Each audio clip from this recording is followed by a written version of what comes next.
বাদ্যের তাল, রং বেরঙের banner, festoon, সাজসজ্জায় এই নৌ শোভাযাত্রা বরিশালের কীর্তনখোলা নদীতে মঙ্গলবার দুপুরে শহরের ডিসি ঘাট থেকে বের হয়ে নদীর চরমোনাই পর্যন্ত বহরটি ঘোরে। শতাধিক নৌযানের নেতৃত্ব দেন মৎস্য ও প্রাণী সম্পদ মন্ত্রণালয়ের উপদেষ্টা ফরিদা আক্তার। জেলে মৎস্যজীবীদের হাত নাড়িয়ে শুভেচ্ছা বিনিময় করেন তিনি। জাতীয় জাটকা সংরক্ষণ সপ্তাহ ২০২৫ উপলক্ষে জনসচেতনতার অংশে এই উদ্যোগ জানিয়ে ইলিশ উৎপাদনে জেলেদের সহযোগিতা চান মৎস্য ও প্রাণী সম্পদ মন্ত্রণালয়ের উপদেষ্টা।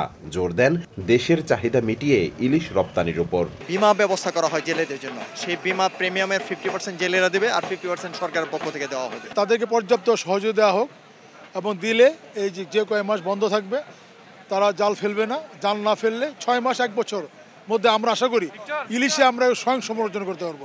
জাটকা ধরা বন্ধ হলে ইলিশ উঠবে জাল ভরে। প্রতিপাদ্যে শুরু হওয়া জাটকা সংরক্ষণ সপ্তাহে তিনি আরো বলেন, জেলেদের জীবনমান উন্নয়নে তাদের সরকার নানা পদক্ষেপ নিয়েছে। আমরা একটা চেষ্টা করছি মৎস্য প্রাণী সম্পদ উন্নয়ন ব্যাংক করতে। আমি আশা করছি যে এই ব্যাংক হলে ইনশাআল্লাহ আপনারা অবশ্যই সহজ শর্তে ঋণ পাবেন। এর আগে সকালে শহরের বেলস পার্ক মাঠে উদ্বোধনী পর্বের আলোচনা সভা অনুষ্ঠিত হয়। দেশের বিভিন্ন প্রান্ত থেকে মৎস্যজীবীরা এতে অংশ নেন। ৮ থেকে 14 এপ্রিল পর্যন্ত চলবে জাতীয় জাটকা সংরক্ষণ সপ্তাহ। অপূর্ব অপু, সময় সংবাদ, বরিশাল।